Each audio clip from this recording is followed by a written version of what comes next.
Welcome to the Mantis ComposT-Twin assembly instruction video. You have chosen to purchase a high-quality product that will consolidate both the making and distribution of compost into one compact unit.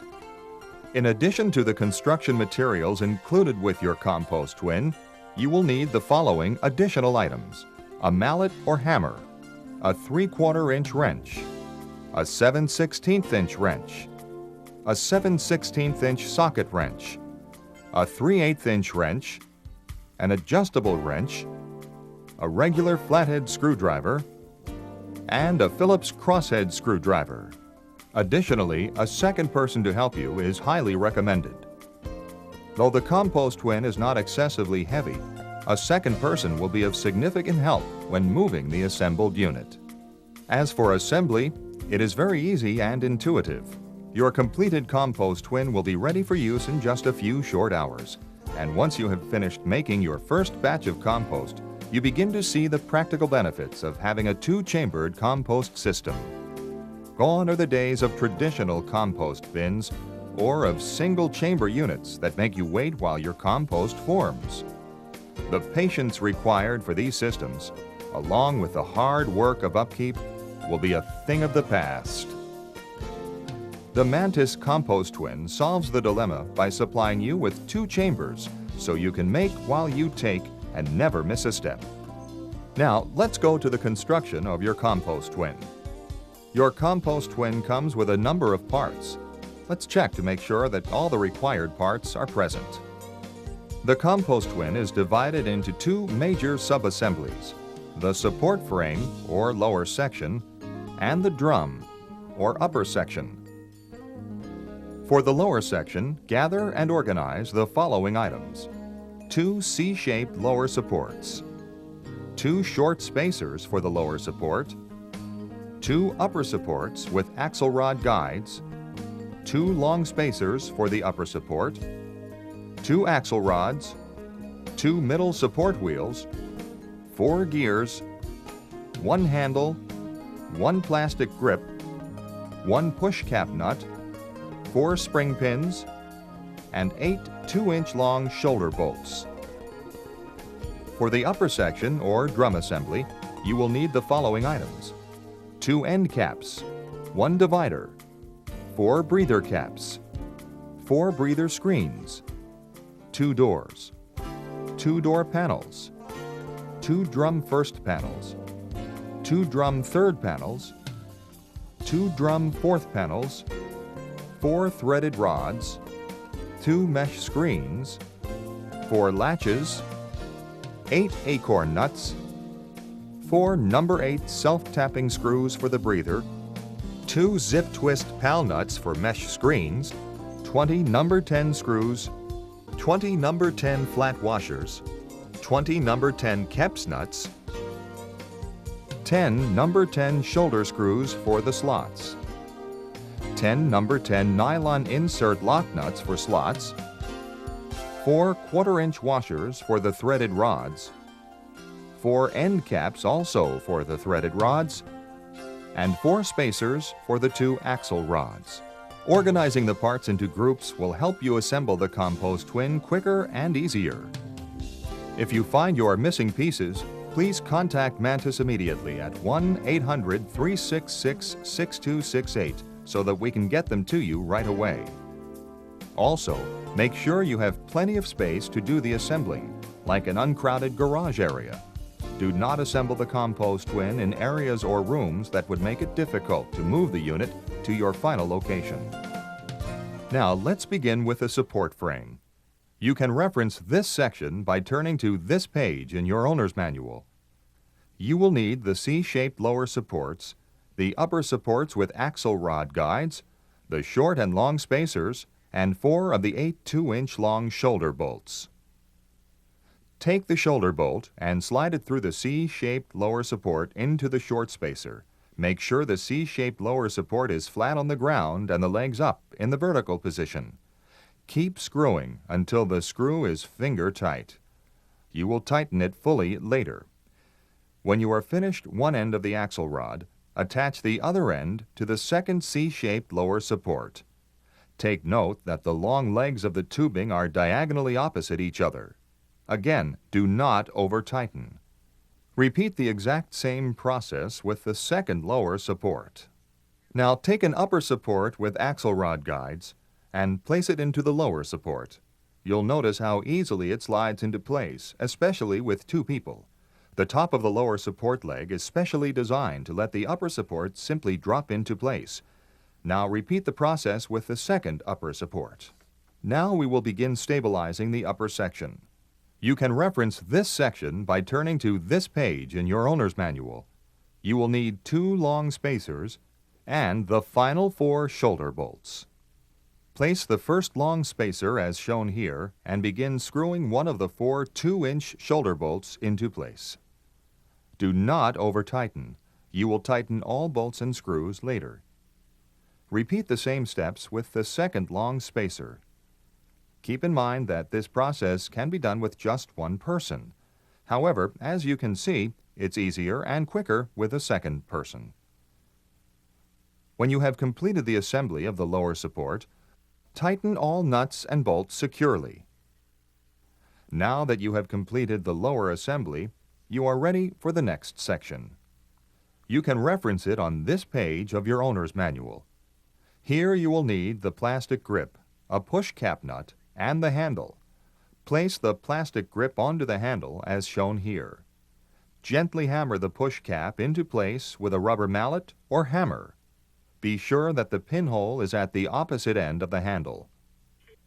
To finish the lower assembly, you will need the following items: the middle support wheels, the gears, the spring pins, and the completed handle.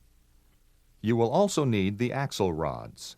You can reference this section of this page of your owner's manual. Now place an axle rod end into the alignment guide on the upper support. Slide on a gear, then a support wheel, and another gear. Then slide the handle into the axle rod and align the spring pin holes as shown here. Hammer the spring pins through the holes with a hammer or mallet. Slide the gear over the pin while making sure they align as seen here. Now repeat the assembly process for the second axle rod. When you are finished, the support frame will be completely assembled. Now you are ready to put together the drum or upper assembly. Again, you can reference it on these pages of your owner's manual. You will need a rubber mallet or hammer, Phillips head screwdriver, and 3/8-inch wrench, along with the 4 panels as shown here. If you lay them down on the ground in this sequence, you'll find the assembly process easier and more logical to do. You'll also need 6 number 10 screws, 6 number 10 flat washers, and 6 number 10 Keps nuts. Try to match the alignment of the panels as seen here and in your manual. You will need to overlap them. Notice how the ends are shaped, one folded and one straight.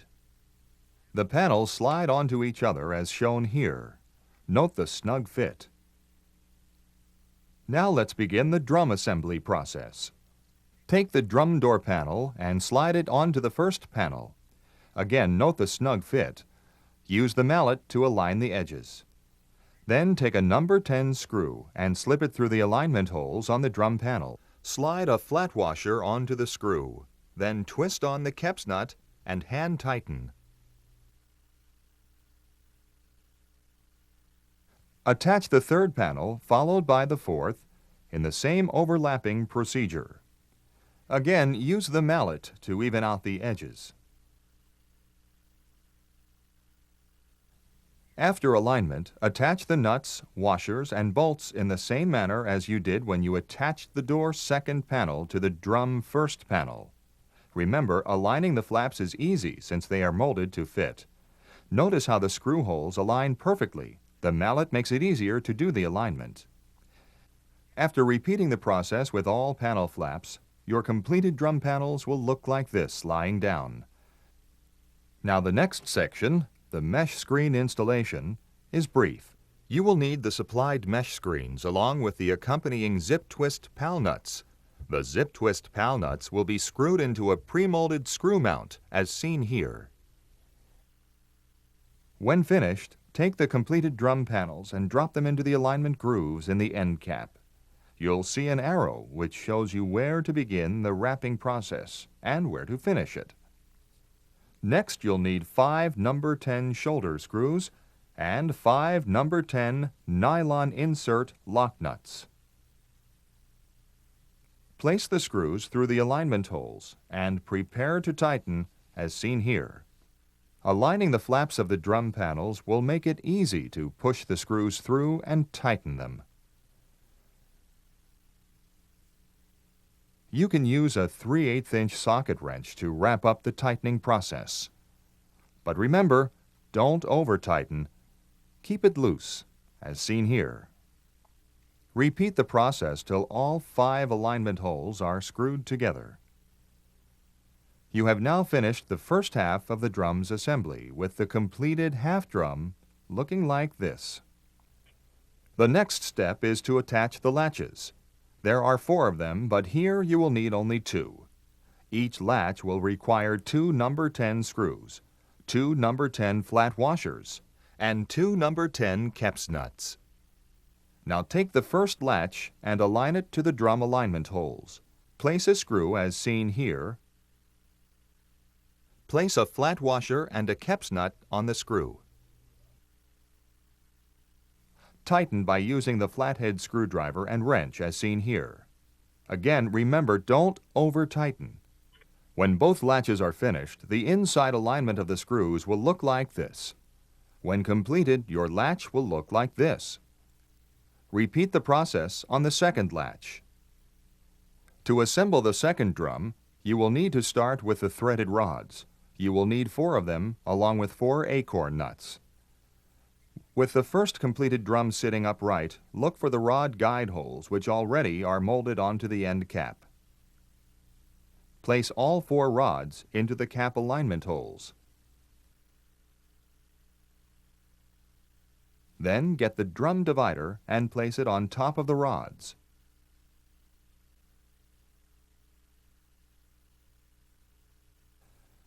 When the rods are aligned into the alignment guides, push the divider down onto the drum. Make sure the divider is firmly set into the drum panel alignment groove.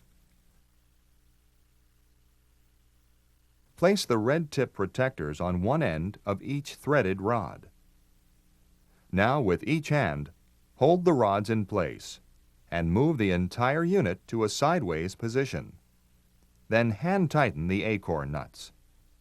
In doing it this way, the unsecured rods will not slide back out of place. Once tightened, take hold of the rods again and lift the unit to a vertical position. Take the completed second panel and align its edges to the alignment groove in the drum divider. You'll notice that the door openings are aligned in vertical parallel with the door hinge holes seen here to the left. Repeat the process of screwing together the panel edges by using the supplied number 10 shoulder screws and nylon insert lock nuts. Now remove the disposable red tip protectors from the end of each threaded rod and discard. The drum assembly will look like this when finished. Now you will attach the second end cap. This time you will need only 4 acorn nuts and 4 1/4" flat washers. Take the second end cap and drop it onto the top of the second panel edge. Make sure that the vent hole lines up with the vent hole in the first end cap at the bottom, as illustrated here. Make sure you align the rods with the rod alignment holes in the end cap. The second panel edge should fit snugly into the end cap alignment groove. Lightly tap the end cap into position if need be. Next, take the 4 acorn nuts and 1/4" flat washers and place them onto the rods, which should be rising out of the rod guide holes. Then tighten as needed. Make sure that the flat washer fits down into the rod guide hole. You may have to tap it into place if needed. Tighten the acorn nuts using a 7/16 socket wrench. The last part of the ComposT-Twin assembly is finishing the doors. You will need the remaining items, which include the 2 door panels, the breather screens, the breather caps, and 4 number 8 self-tapping screws. Start by placing the breather screens on the panel doors on the outside of the door as seen here. The screen should go first on the outside, followed by the cap on the inside. Hold the screen in place with one hand while aligning the breather cap with the other. The tip of the screen should fit into the cap. Take a self-tapping screw and insert it into the hollow part of the screen. Use a Phillips head screwdriver to tighten the screw. You'll have to apply some pressure to start the screws threading into the breather cap. When you have finished the doors, move the support frame first, and then the drum section to where you will be using the ComposT-Twin. Place the drum under the gears as shown here. Then take the door panels and fit the door hooks through the slots above the drum door openings. Drop them down and latch them closed by hooking the latches into the latch holes and pressing down. Test the ComposT-Twin by turning the handle. A smooth turn means you have successfully completed your ComposT-Twin. Now that you are ready to make great compost, you should know about a few options available for the ComposT-Twin. First, there is a full ComposT-Twin cover available for when storing the unit. Second, a thermometer and moisture meter are available to check up on how your batch is cooking. And third, you can use Compost Plus, a compost activator that speeds up the decomposition process. Now that your completed ComposT-Twin is ready to go, you can start making rich, sweet compost right away. And remember, the ComposT-Twin allows you to make while you take compost at the same time. And remember, we offer the Mantis Promise. Try any product that you buy directly from Mantis with absolutely no risk. If you're not completely satisfied, send it back to us within 1 year for a complete refund. If you have any questions about the ComposT-Twin or any other Mantis products, just call 800-366-6268.